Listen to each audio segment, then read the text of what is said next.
네, 존경하는 도민 여러분, 산, 바다, 호수, 온천에 어우러진 속초 출신의 강정호 의원입니다.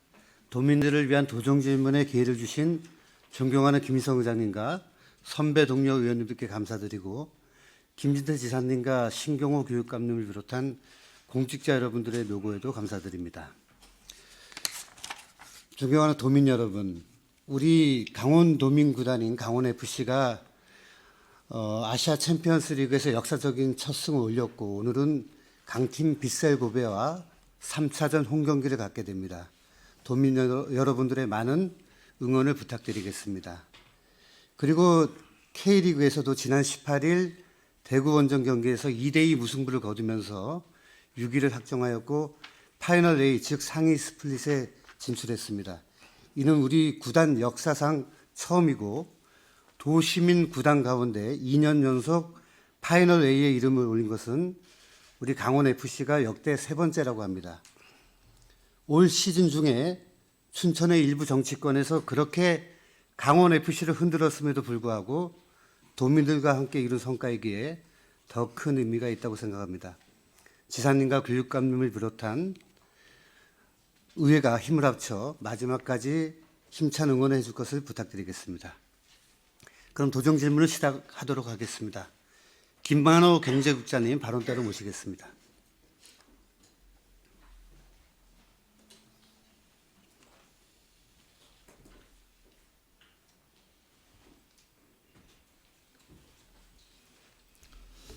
경제국장 김만호입니다. 네, 국장님 수고 많으십니다. 정부의 전국민 대상 민생회복 소비 쿠폰 지원에도 불구하고 자영업자와 소상공인들의 경영난은 좀처럼 개선되어 보이지 않습니다.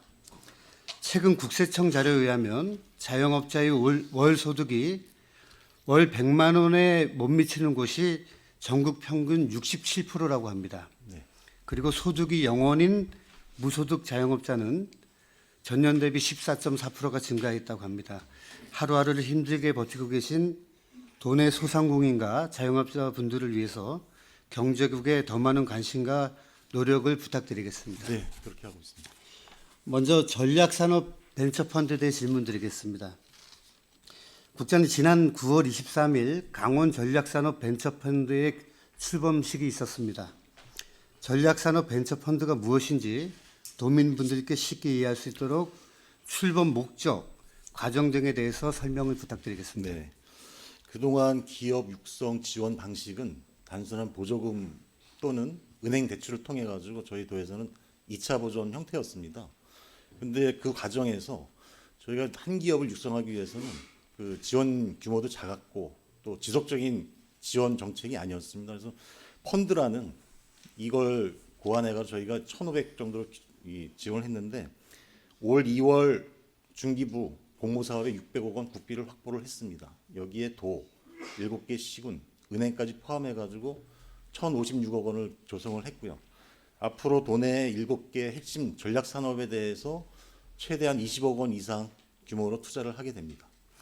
그 투자 분야는 어떻게 됩니까? 7개라고 하셨는데. 네, 저희가 그 바이오, 반도체, 그다음에 미래 에너지, 미래 모빌리티, 네, 국방 산업, 그다음에 기후테크 등 7개 산업이 되겠습니다. 그렇다면 국장님 설명 잘 해주셨는데요. 전략산업 벤처펀드를 어떻게 운영할 것인지에 대해서 우리 도정의 입장과 향후 계획에 대해서 좀 답변을 부탁드리겠습니다. 지금 저희는 출자자 입장에서 200억을 투자를 했고요. 앞으로 모태펀드에서 모펀드를 운영을 지금 시작을 했습니다. 현재 10월 15일부터 자펀드 4개사 운영 공고를 해서 11월 5일 날 자펀드 신청을 완료를 해서 12월 말까지는 올해 안에 자펀드 4개를 조성을 완료를 합니다. 이 운영 과정에서 저희 강원도는 모태펀드 운영위원회에 참가를 해서 자펀드 운영 실태에 대해서 월 1회 보고를 받게 돼 있습니다. 그래서 투자 상황, 투자 환경, 또 여기에 우리 강원도 내 기업들을 발굴해서 안내해주는 그런 역할을 진행하게 됩니다. 네, 설명 감사드립니다. 전략산업 벤처펀드의 관리 체계, 지원 방법, 투자 기간, 회수 기간 등 우리 국장님께서 더 도민들께 설명하실 부분이 있으시면 지금 말씀하시면 되겠습니다. 지금 저희가 그 자펀드 운영 기간은 투자 기간 5년으로 저희가 산정을 하고 있습니다. 또 회수 기간은 최대 12년을 저희가 목표를 하고 있고요. 현재 그 수익률은 우리 그 벤처 투자에서 제한한 8.9%보다 좀 소극적이고 좀 작게 잡아가지고 3%를 잡았을 때 강원도 수익 구조는 61억 원이 되고 벤처 펀드에서 제한한 8.9%를 예상했을 때는 261억 원이 됩니다. 네, 국장님 설명 감사합니다. 조금 우려되는 부분이 그 투자한 기업이 파산 또는 폐업했을 경우 펀드 투자금이 제로가 될 가능성도 있다고 보여집니다. 최악의 상황을 대비한 안전장치는 준비되어 있는지 궁금한데요. 이제 당연히 그냥 가장 이제 중요한 문제고요.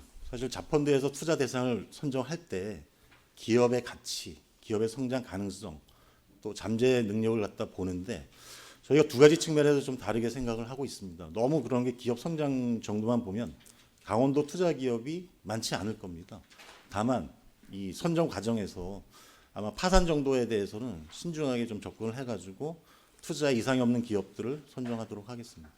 네, 국장님 답변 잘 들었습니다. 지사님께서 펀드 출범 기념식에서 언급하신 바와 같이 우리 도내 기업들에게 가장 필요로 하는 것이 투자금입니다.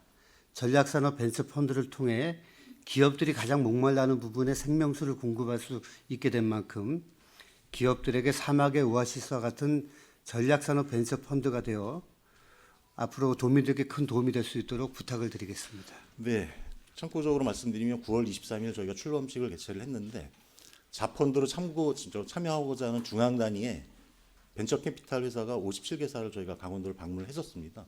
또 하나는 우리 도내 기업들이 한 152개 업체가 본인들이 투자를 받고자 하는 IR 행사도 같이 진행했다는 말씀드리겠습니다. 네, 감사합니다. 다음은 이제 경제국 사업 중에서 가장 큰 역할을 하고 있는 소상공인과 중소기업을 위한 소상공인 경영 안전자금과 중소기업 육성 자금에 대해서 질의 드리도록 하겠습니다.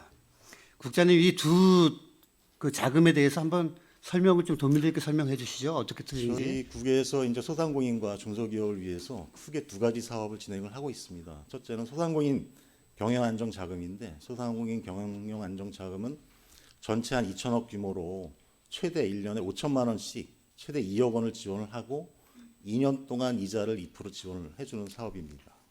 또 중소기업 육성 자금은 전체 4천억 규모로 그 이율이 한 2%에서 4.5%까지 지원해주는 사업이고 최대 18억까지 5년 동안 지원해주는 사업입니다. 최대 한도는 40억입니다. 그러니까 우리 도내 소상공인과 중소기업은 본인이 내야 될 이자에 대해서 도에서 2%는 2% 그리고 또 중소기업 같은 경우에는 2에서 4.5%를 지원받고 있기 때문에 상당히 큰 도움이 되는 사업입니다. 그렇게 보면 되는 거죠? 저희가 진행을 하고 있습니다. 네. 총 대출 건수를 보게 되면요. 소상공인 경영안전자금부터 보겠습니다. 총 대출 건수는 12,094건에 대출 금액은 3,980 거의 4천억에 달하고 있는데요. 국장님 말씀대로 도에서 2%를 지원해주고 나머지 부분은 소상공인이 직접 부담을 하는 그런 구조입니다. 네, 맞습니다. 그럴 경우에 대출 금리가 낮으면은 우리 소상공인들에게 큰 도움이 될 거고 만약에 대출 금리가 높게 되면은 소상공인들이 지원받는 금액에 본인 부담금이 늘어나다 보니까 이 이자 관리가 상당히 중요하다 보여지는데 전체적으로 국장님 어떻게 지금 상황을 파악하고 계신가요? 지금 저희가 2%의 이제 2차 보전을 해주고 있는데 은행 금리는 평균 한 4%에서 5% 정도 됩니다. 그러면 저희가 2% 지원을 해주더라도 3%에서 4% 정도는 본인이 부담하는 그런 경우가 생기겠죠. 그래서 2% 지원하더라도 은행 금리가 높아지면 아마 소상공인 분들이 부담하는 이자 그 폭이 넓어져가지고 좀 어려움이 있을 거로 예상합니다. 더군다나 요즘 많이 어려운 시기란 말이에요. 네. 그러니까 이런 부분들을 꼭 2%로 고정할 필요가 있을까라는 부분도 한번 검토해 보시고 이거를 좀 복잡할 수는 있어요. 복잡할 수는 있는데 개인마다 금리가 다 다르기 때문에 그거를 좀 구분해서 적용하는 방법도 하나의 방법이지 않을까 그런 생각을 좀 해봅니다. 네. 뭐 좋으신 제안이신데 사실은 금리 결정은 은행권에서 진행을 합니다. 금리 결정할 때 개인의 신용도에 따라서 금리 차이를 좀 두고 있습니다. 사실은 저희가 이제 어려운 상황에서 은행권에 지금 요청하고 있는 사항은 신용 등급이 낮을수록 좀 금리를 내려달라. 그래야지만 이 어려운 사람들이 좀 혜택을 받을 수 있다는 걸 갖다 좀 지속적으로 건의를 하고 있습니다. 근데 예. 저희가 2% 이상의 좀 차등 지원에 대해서는 아마 좀 신중하게 좀 고민을 해야 될 부분이 있습니다. 어떤 부분을 신중하게? 예를 들어서 저희가 2차 지원 금리를 높이면 가장 혜택 받는 것은 우리 소상공인이 아니고 은행권일 겁니다. 예를 들어 저희가 3% 이자를 지원을 해주면 은행권은 어떤 이유를 들어가지고 기준금리를 또 높일 가능성이 좀 큽니다. 그래서 저희가 그 금리가 높다고 저희가 2차 버전을 늘리는 것보다는 은행권에서 금리를 낮추는 노력이 더 필요할 것 같습니다. 좋은 지적이십니다. 저도 이제 뭐 금융권에 뭐 근무를 해봤습니다만은 우리가 대출 금리가 어떻게 정해지냐면은 한국은행 기준금리에다가 그 차주의 신용 상태에 따라서 가상금리 그리고 마이너스 감상금리 이렇게 결정이 되는데 지금 현재 한국은행 기준금리 2.5%란 말이에요. 그러면은 몇 퍼센트가 적당한지에 대해서는 우리 일반 국민들도 다 판단하실 겁니다. 그러면 적어도 신용대출 같은 경우는 한 6% 정도 선에서 결정되는 게 맞고, 그다음에 지금 우리 소상공인 경영안전자금 우리 국장님께서 검토해 보셨겠지만은 담보가 어떤 담보들입니까? 소상공인은 사실 담보가 별로 없고요. 보증서. 네, 보증서가 이제 보증서가 담보잖아요. 네. 그 신용 보증서만큼 안전한 담보가 있을까요? 아마 가장 안전한 담보를 가장 안전한 담보를 가지고 있음에도 불구하고 뭐 은행에서 결정할 부분이다 해가지고 만약에 소상공인들에게 그렇게 많은 이자를 부담시킨다면 이거는 은행에서 좀 지탄받아야 될 사항들이다. 그런 말씀을 좀 드리겠습니다. 네. 뒤에 또 나오겠지만 계속 말씀 이어가겠습니다. 은행별로 대출 현황을 좀 볼게요. 슬라이드 8번입니다. 소상공인 경영안전자금에 대한 도내 지원은행은 농협, 신한, 우리, 국민, 하나 이렇게 5개로 되어 있습니다. 가장 많은 대출을 취급한 기관이 농협이고요. 그 다음에 신한, 우리, 국민, 하나은행 순이 됩니다. 그리고 시군별로 조금 차이가 있겠지만은 군 지역으로 갈수록 농협의 비중이 점점 늘어납니다. 일부 시군은 90% 가깝게 은행에서 농협에서 이제 대출이 이루어졌고요. 근데 좀 여기서 좀 우리가 깊게 봐야 될 부분은 평균 대출 금리예요.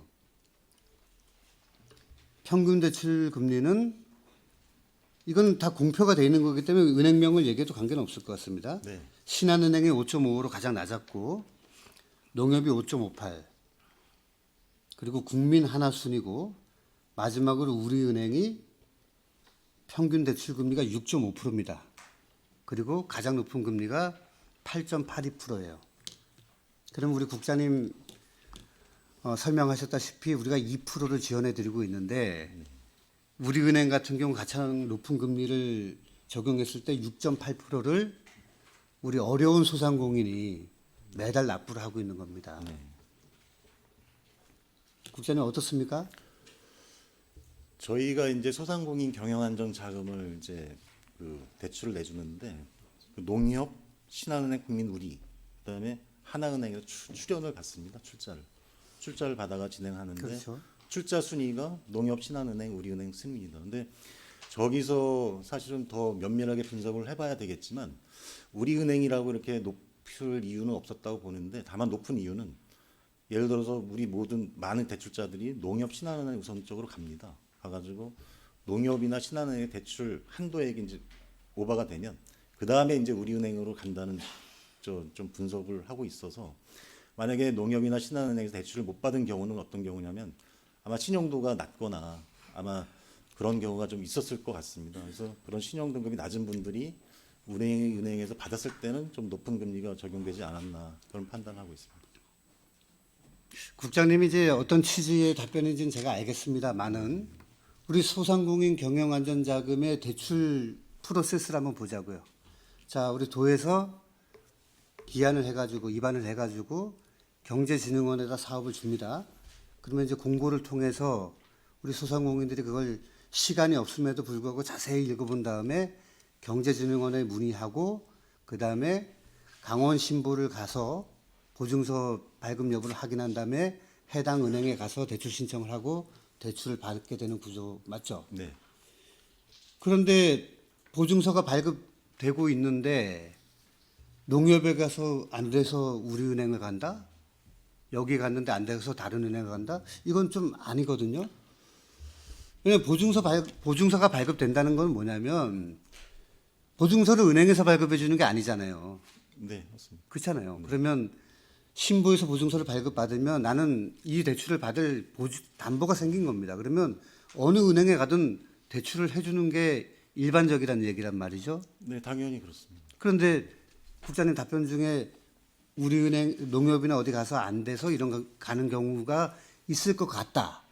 근데 저는 그건 좀 아니라고 보는데요. 지금 저기 보면 이제 우리은행은 사실은 군 지역은 없습니다. 네네. 군 지역은 이제 시지역만 돼 있는데 시지역에 이제 분포하다 보니까 우리은행이 상대적으로 접근성이 좀 떨어집니다. 떨어져가지고 아마 농협하고 신행 위주로 가가지고 됐는데 이율이 높은 부분에 대해서는 사실은 좀 분석을 해봐야 될 것 네네. 같습니다. 분석하시고 우리 국장님께서 이제 말씀하신 그런 특별한 사정이 없었다고 한다면 다음 협약 과정에서 우리은행을 배제하는 것도 다른 은행에게 주는 메시지도 있다고 봅니다.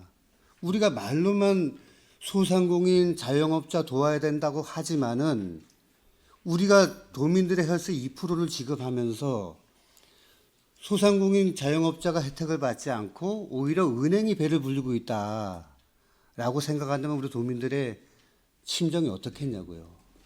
그런 부분들 좀 잘 좀 체크해 주실 것을 부탁드리겠습니다. 네, 올해 내년도는 사실 저 5개 은행에 그치지 않고 사실 인터넷 뱅킹도 지금 고민을 하고 있습니다. 이율이 낮다면 저희가 못할 이유는 없을 것 같습니다. 네, 국장님 제가 도정짐을 통해서 시중은행들 직원분들은 폄하할 생각은 전혀 없습니다. 근데 최근에 이제 기사들 여러 가지를 분석해 보면은 은행이 사상 최대의 흑자를 내고 있고 그 흑자 낸 부분이 다시 고객들을 위한 여러 가지 서비스에 투여된다기보다는 직원들의 상여금이나 이런 쪽으로 많이 나간다는 부분 국정감사에서도 지적됐고 여러 가지 언론에서도 계속 지적하고 있는 바거든요. 그러니까 우리 그런 부분들 국장님 바쁘시더라도 조금 더 챙겨주실 것을 부탁드리겠습니다. 네, 아마 의원님하고 상임위에서 아마 이 부분에 대해서 공감했던 부분이 바로 그겁니다. 지금 소상공인 기업이 어려운 상황에서도 지금 은행은 최대 흑자를 보고 있다. 이 부분에 대해서 의원님과 공감했던 부분이고요. 지금 저희가 농협하고 신한은행에다 요청하고 있는 거는 이런 흑자에다 자랑하지 말고 사실은 은행 금리를 1%로 낮춰달라. 이런 요청을 지금 진행을 하고 있습니다. 네, 감사합니다.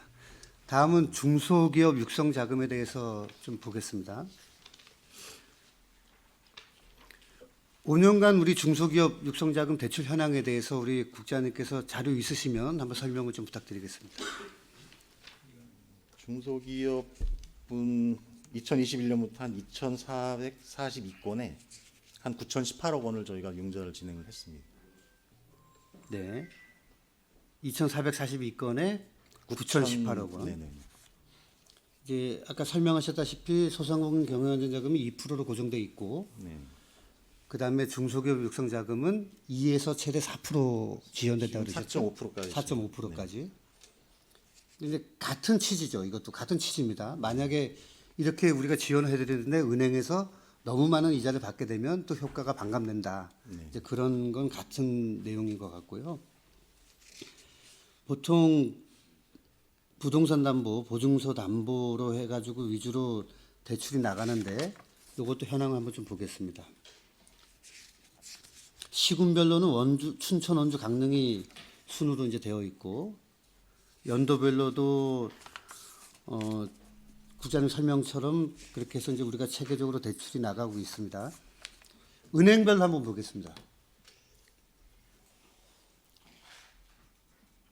중소기업 육성자금은 10군데 기관에서 이제 추진하고 있어요. 이 또한 이제 농협이 가장 많고, 그다음에 기업 신한 순입니다. 이제 어디서 대출 많이 받았는지는 제가 얘기하려는 건 아니고 금리 좀 볼게요. 이것도 금리 좀 보겠습니다. 최고금리, 최저금리 보시면 농협이 12.5, 최저 대출금리는 신한은행이 2%. 물론 이제 케이스마다 다 다르기 때문에 이거를 뭐 하나를 뭐 이렇게 해서 어디가 높다 낮다라고 얘기하기에는 좀 무리가 있는 것 같은데요. 근데 이제 좀 지적을 하고 싶은 건 뭐냐면요.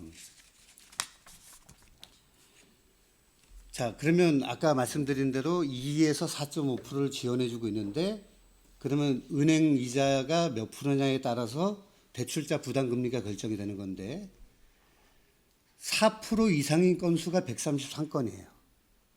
그러면 예를 들자면 3%를 지원해 드렸는데 7%가 넘는 대출이 133건이라는 얘기입니다. 적은 숫자가 아닙니다. 그리고 더 놀라운 것은 부담금리가 5% 이상인 건수. 이거는 거의 600건에 달합니다. 파악하고 계신가요, 부장님? 네. 한번 좀 말씀 좀 해보시죠. 이 상황이 어떻게 된 건지. 지금 예를 들어 12.2%, 5%까지도 이제 금리가 올라가 있는 상황은 저희 이제 분석을 해보니 저 기업이 12.5% 시작한 게 아닙니다. 5%로 시작했는데 매출 감소하고 이자 이 제때 상환을 못 해가지고 연체가 계속 늘어나다 보니까 은행권에서 두 번째 대출 냈을 때 좀 은행권에서 좀 위험 부담이 있어서 좀 12.5%까지 올라간 걸로 저희가 분석을 했습니다. 그렇더라도 의원님께서 지금 말씀하신 저희가 이제 최대 4.5%까지 지원해 주지만 나머지 부담에 대해서는 예를 12.5%에 대해서는 6% 이상의 부담을 가지고 있으니 저 부분은 되게 부담으로 느껴진다고 봅니다. 상당히 높습니다. 예.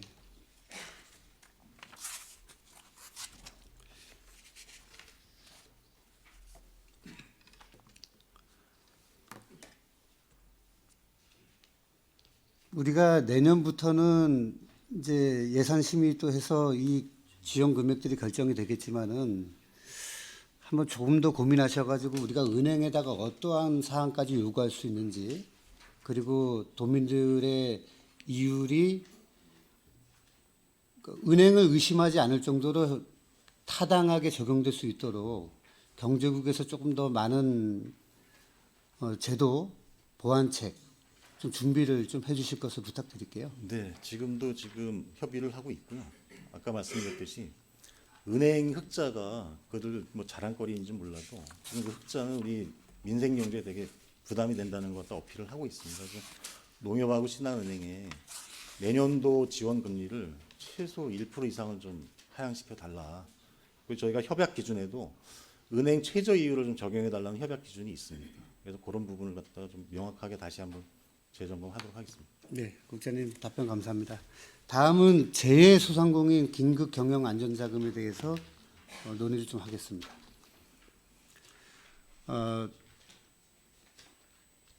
속초 상가에 이제 큰 불이 나가지고 지금 이제 거의 마무리가 되고 있는데 이때 이제 도에서 많은 역할들을 해주셔가지고 뭐 우리 참 어려운 청년몰의 청년들에게 큰 도움이 됐던 것 같습니다. 다음 화면은 삼척 원덕에서 일어난 화재인데요. 근데 이 속초의 사례하고 조금 다른 것 같아요. 이 경우는 우리 국장님 어떻게 파악하고 계신지 자료 혹시 있으신가요? 이 자료는 제가 파악을 못 해봤습니다. 가지고 있지 않으시고요. 근데 이제 짧게 말씀드리면 우리 재해소상공인 긴급경영안전자금은 산업부 자금이고 재해 확인증이 발급된 소상공인에게 지원이 되는데 삼척시 원더급 화재는 사회적 재난 정도에 이르지 않아 재해 확인증이 발급되지 않았다고 합니다. 근데 이러한 제도적 사각지대에 대해서 우리 도에서 좀 역할을 해달라는 취지의 제가 질문인데요. 법령을 개정하는 거 쉽지 않다 하더라도 우리 조례 개정을 통해서 예를 들자면 도지사가 인정하는 경우를 조금 더 확대해가지고 그런 부분들을 좀 만약에 개선한다면 이러한 사각지대를 지원하는 데 도움이 된다. 그런 질의를 좀 드리고 싶은 거거든요. 당연한 지적이시고요. 예. 이번 삼척보다도 이번 강릉 가뭄 예를 들면 강릉 가뭄에 대해서는 이 재확인증을 발급 대상이 아니었습니다. 아니었는데 이번에 적극적으로 판단해가지고 재확인증을 발급하는 걸로 저희가 제도 개선을 좀 했습니다. 네, 지사님과 우리 경제국 공직자분들의 노고에 감사드리고요. 더 많은 노력을 부탁드리겠습니다. 네, 그렇게 네, 국장님 수고 많으셨습니다.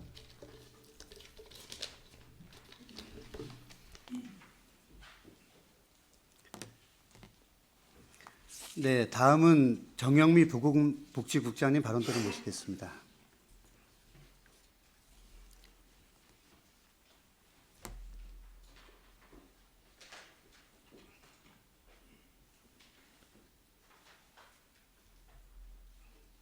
복지보건국장 정영미입니다. 네, 국장님 수고 많으십니다. 제가 이제 지역 소멸 대응 특위를 맡고 있는데 네. 우리 뭐 지역 소멸 대응 정책관님도 모셔서 좀 말씀드리고 싶지만 출산 장려금에 대해서만 좀 오늘 얘기를 하고 싶습니다. 우리 시군별 인구 현황 잘 보고 계시죠? 네, 네. 월마다 이제 이렇게 통계청에서 계속 발표가 되는데 뭐 우리 도만의 현상은 아닙니다. 전국적인 이제 같은 현상을 흐름을 보이고 있는데 근데 이제 좀 심각하게 봐야 될 거는 우리가 이제 뭐 8만 5천에서 8만 4,500이 되고 이런 거 이런 부분도 중요하지만은 8만이 7만 얼마가 되고 4만이 3만 얼마가 되고 이런 부분은 하나의 상징이거든요. 근데 지금 도내에서 그런 일들이 좀 많이 벌어지고 있어요. 얼마 전에 평창은 4만 선이 무너졌고 그리고 제 지역구 속초도 8만 선이 무너졌고요. 그다음에 철원군도 4만이 무너졌습니다. 이런 속도대로라면은 앞으로 삼척시의 6만 선도 불안해지고요. 양구의 정말로 2만 선, 이 마지노선까지도 무너질 위기에 있습니다. 특히 우리 강원자치도 같은 경우 150만도 이제 무너질 위기에 있단 말이에요. 네. 그러면 이런 상황에서 각 분야에서 많은 노력들을 해야 되겠지만 출산 정책은 반드시 우리가 이 시점에서는 잘 검토를 해야 된다. 그런 취지에서 오늘 좀 질문을 드리도록 하겠습니다. 네. 화면도 좀 같이 국장님들 보시면서 출산 장려금 현황이거든요. 네. 예. 좀 쭉 보세요 한번. 보시면 뭐 우리 각 지자체에서 나름대로 열심히 준비해서 셋째, 넷째, 다섯째에 차등을 둔 곳도 있고 또 셋째, 넷째, 다섯째가 똑같은 경우도 있습니다. 네. 어떠세요 보시니까? 아, 네. 이거는 뭐 시군 단체장 의지에 따라서 지금 이제 조례를 개정을 해서 좀 지원을 하는데 시군마다 편차는 좀 큽니다. 그죠. 네. 그리고 이제 이걸 조정하기 위해서는 각 시군에서 마음대로 할 수 있는 것도 아니고 보건복지부와 협의를 해야 되는 부분, 그분도 제가 잘 알고 있고요.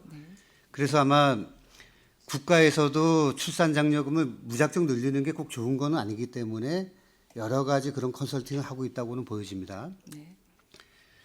근데 이제 저도 이제 기초의원도 하고 올라왔지만은 출산장려금 높이자고 하는 것이 과거에는 뚜렷한 자료가 없기 때문에 과연 이걸 늘리는 것이 효과적인지 아닌지는 주장을 하면서도 상당히 힘들었었는데 최근에 몇 가지 자료들이 나왔어요. 네. 아, 이거는 일정 부분 출산율 증가에 도움이 된다라는 것이 증명이 되고 있단 말이죠.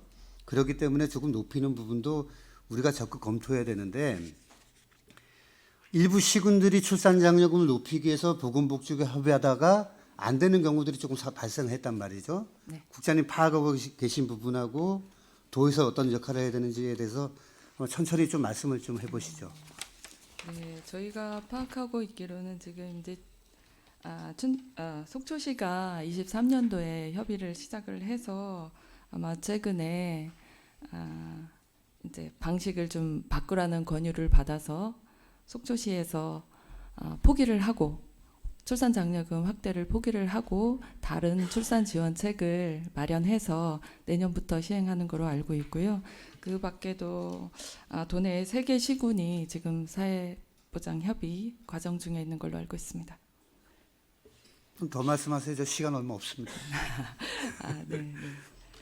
그렇게 되어 있고요. 네. 저희가 이제 사회보장 협의 제도 자체가 추진하고자 하는 지자체에서 직접 복지부에 협의를 요청하게 되어 있고요. 도내 시군에서 사회보장 협의를 신청했다. 그랬을 때에 나중에 결과 통보할 때 그때 해당 시군과 도에도 문서가 오기 때문에 저희가 이제 그때 알게 되는 경우가 있고요. 뭐 몇몇 시군의 경우에는 사전에 저희한테 협의 요청을 하는 경우도 있습니다. 그럼 국장님, 보건복지부에서 얘기하고 있는 그런 부분은 우리 강원도 18개 시군이 거의 같이 보는 인식이라고 보면 되지 않을까? 육아기본 수당을 이제 보건복지부에서 문제를 삼고 있는데, 그러면 도에서 이제 그런 대비책을 좀 만들어서 육아기본 수당을 지금 도에서 하고 있는 정책 상당히 우리 청년들에게 좋은 정책이잖아요. 네. 그럼 요거를 보건복지부는 어떤 입장인 거예요? 보건복지부는 지금 이제 모든 전국에서 지자체별로 뭐 출산 장려금 지금 우리 시군에서 하는 거는 일시적으로 주는 거잖아요. 태어났을 때 주는 그런 금액인데 보건복지부 입장은 시기를 좀 조정하고 특정 시기에 한꺼번에 많은 금액을 주기보다는 시기를 좀 연장을 해서 그렇게 좀 주는 걸로 일시에 주는 것보다 그거를 분할을 해서 장기간에 걸쳐서 지급하는 것을 권고하고 있습니다. 그러니까 만약에 예를 들어서 10세까지 준다 그러면 네. 조금 더 기간 늘려갖고 네. 조금 나눠서 주라는 얘기잖아요. 그러면 충분히 조정 가능한 거 아닙니까? 그런데 지금 이제 속초시의 경우에는 첫째, 셋째, 뭐 첫째부터 다섯째까지 태어났을 때 일시금으로 이제 금액을 주는 건데 그 금액을 한다라는 계획이었거든요. 그런데 이제 복지부의 입장은 뭐냐면 저희가 이제 육아기본 수당을 만 1세에서부터 만 7세까지 주고 있잖아요. 그런데 그 출산 장려금은 태어났을 때 주는 거니까요. 저희가 지금 정부에서 태어났을 때 주는 정책들이 있습니다.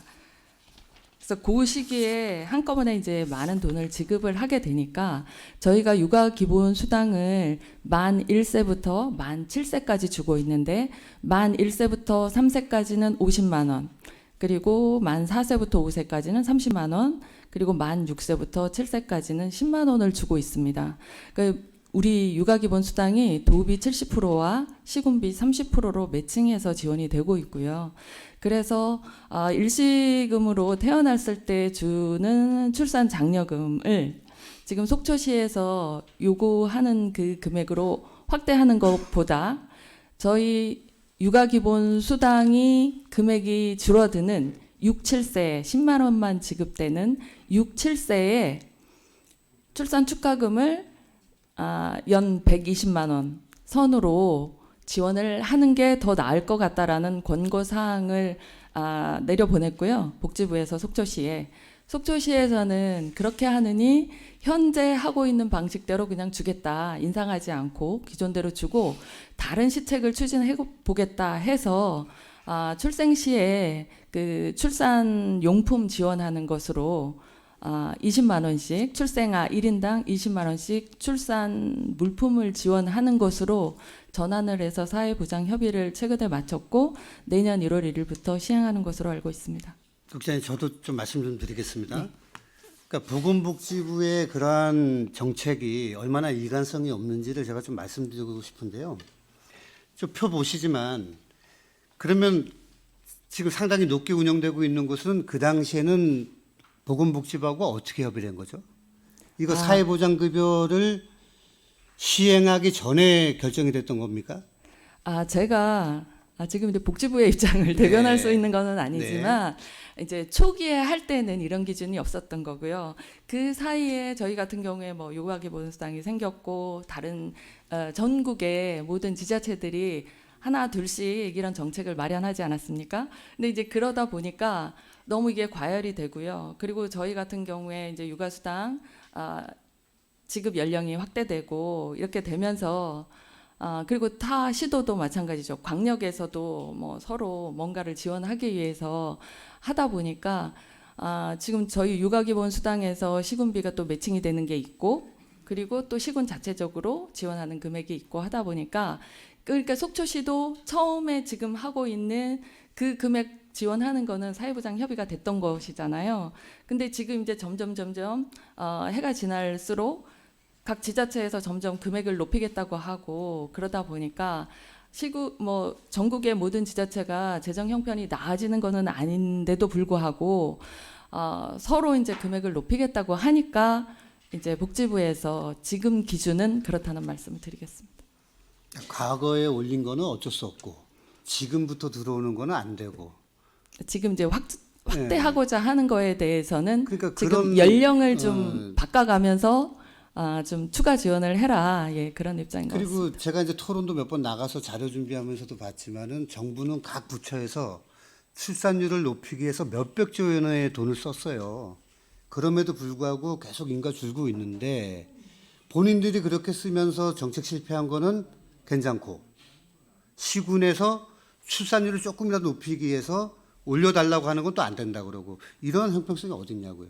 그런 부분들 복지부하고 대립하란 말씀은 아니고 우리 시군의 의견들이 반영될 수 있도록 도에서 중재 역할을 잘 해달라는 얘기입니다. 네, 알겠습니다. 자, 최근에 부산광역시 사례 좀 한번 보겠습니다. 자, 부산광역시 사례를 보면은 이게 10월 달 기사입니다. 네, 최근 기사예요.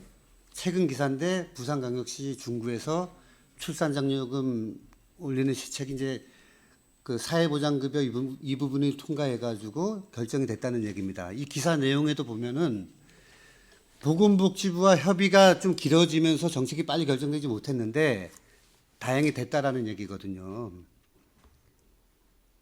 같은 기준일 겁니다. 그러니까 얼마나 더 적극적으로, 얼마나 더 보건복지부를 간절하게 요구하는 거에 따라서 무조건 안 되는 건 아니다. 그런 말씀입니다.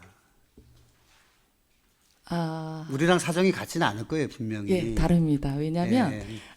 부산시 광역에서 지원금이 없거든요. 저희는 이제 육아기본수당을 지급하고 있고 부산 같은 경우 부산시에서 하는 게 없기 때문에 이제 중구청에서 하는 게 되는데 물론 이제 협의는 해줬지만요. 당초 요구한 대로 되지는 않은 것 같습니다. 당초에는 국장님 좀 긍정적으로 좀 바라봐 주십시오. 아니 긍정적인 게 아니고요. 네. 지금 이제 사회보장 협의에 일관성이 없다라고 말씀을 하셨으니까 제가 복지부 대변은 아니지만 이제 저희는 육아기본 수당을 주고 있는데 부산시는 그런 제도가 없다. 그러고 지금 부산에서 처음에 한 거 보면 만 1세가 되는 해부터 6년간 매년 이제 지급하는 걸로. 국장님, 네. 그 제 질문의 그 취지는 네. 이렇게도 되고 있으니까 네. 예? 그거를 계속 보시면서 저기는 저래서 됐을 거다. 이게 지금 도민들 보고 계시잖아요. 예. 그게 네. 무슨 말씀을 드리기 네. 위해서냐면 네. 지금 부산시 중구의 경우에도 당초 여기에서 지급하고자 했던 거는 5년간 200만 원씩을 지원하고자 한 거였지만 복지부에서 6년간 나눠서 지급하는 걸로 금액도 축소하고 나눠서 하는 걸로 그렇게 이제 했다라는. 서로 요구 사항을 예, 예. 좁혀가면은 네네. 대안이 생기지 않겠냐. 네네. 네? 네. 그러니까 속초시도 마찬가지입니다. 그리고 행성, 그렇게 영월, 협의가 된 철원군도 지금 협의 진행 중이란 말이에요. 네네. 그러니까 그런 부분들 복지부하고 싸워야죠. 우리가 싸워서 이 부분 우리 지역이 다 소멸되고 있다. 특히 강원 같은 경우에는 교통이고 뭐고 규제가 워낙 많아갖고 더 힘들다. 다른 곳하고 똑같이 비교하면 어떻게 하냐. 이렇게 주장해야지. 안 그렇습니까, 국장님? 하여튼 그런 부분을 감안을 해서 복지부와 시군이 협의할 때 저희가 어떤 행정적인 역할을 하도록 하겠습니다. 네. 혹시 지난 명절 연휴 때 네. 혹시 지안 방송 보셨습니까? 지안 뉴스 나왔는데 저는 깜짝 놀란 게 속초에 7명의 자녀를 둔 가정이 있습니다. 네. 그 아버지가 육군 상사시고 어머니는 이제 전업주부이신데 정말 놀랐습니다. 한번 방송 한번 좀 볼 수 있을까요? 보면서 훈훈하게 마무리하죠. 인구 감소 위기를 진단하고 해법을 모색하는 연중 기획 보도 순서입니다. 여성이 가임 기간 동안 낳을 것으로 예상되는 평균 출생아 수가 합계 출산율입니다. 요즘은 이 합계 출산율이 1명도 안 되는데요. 무려 7남매를 키우는 가정이 있어 눈길을 끕니다. 정창영 기자가 취재했습니다. 아이 하나만 있어도 많다고 하는 시대.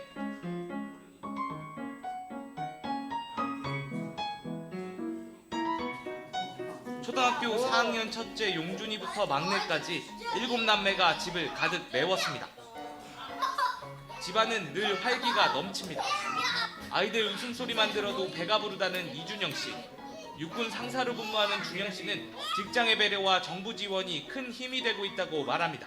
제도적인 것도 많이 배려를 해주시고 또 셋째 출산하면서 육아휴직단 1년 갔다 왔었거든요. 일가정 양립제도가 매년 좋아지고 있고 육아시간, 뭐 자녀 돌봄 휴가 이런 것들이 많은 도움이 되는 것 같습니다. 지난해 우리나라 합계 출산율은 0.75명. OECD 국가 가운데 최저로 점점 더 아이를 보기 어려워지고 있는 게 현실입니다. 다자녀 가정에 대한 지원이 절실한 이유입니다. 인구가 날로 감소하고 있는 우리 속초시에서 7명의 자녀를 둔 다자녀 가정이 있다는 것만으로도 축복이 아닐 수 없습니다. 도 정치권과 행정에서 힘을 합쳐 다자녀 가정에 많은 혜택이 갈 수 있도록 최선을 다하도록 하겠습니다. 때로는 육아에 지칠 때도 있지만 역설적이게도 아이들이 또 피로회복제입니다. 애들인데 보면은 하나하나 다 다르고 저희 둘째 같은 경우는 저 자고 있으면 이불 덮어줘요. 둘째, 넷째, 여섯째 다 그러거든요. 자기들끼리 노는 모습 보면 또 예쁘고. 합계 출산율을 높이기 위해서는 정부와 자치단체 그리고 직장과 지역사회 모두의 관심과 노력이 필요합니다. 지원 뉴스 정창영입니다.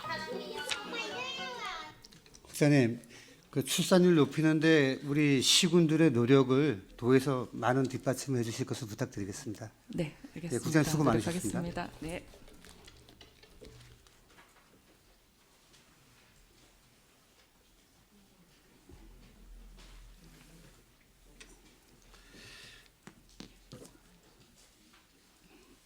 발언 마무리하도록 하겠습니다.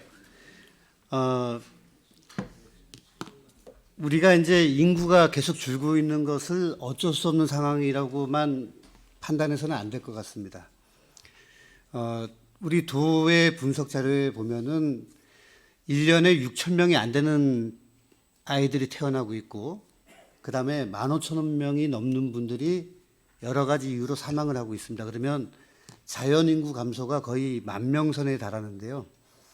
어떠한 노력을 한다 하더라도 인구는 늘어나지는 않을 것 같습니다. 근데 하지만 인구가 감소하는 것을 최대한 막고, 그 다음에 모든 역량을 동원해서 타 지역에서 우리 강원도로 많이 오시게끔 하는 부분도 노력을 해야 될 것 같고요. 그리고 뭐 지사님께서도 강조하시지만 생활 인구를 늘리는 것도 소홀히 해서는 안 되는데, 무엇보다 가장 중요한 거는 정주 인구를 늘리면서 생활 인구를 늘려야 한다는 거, 그 부분을 꼭 강조하고 싶습니다.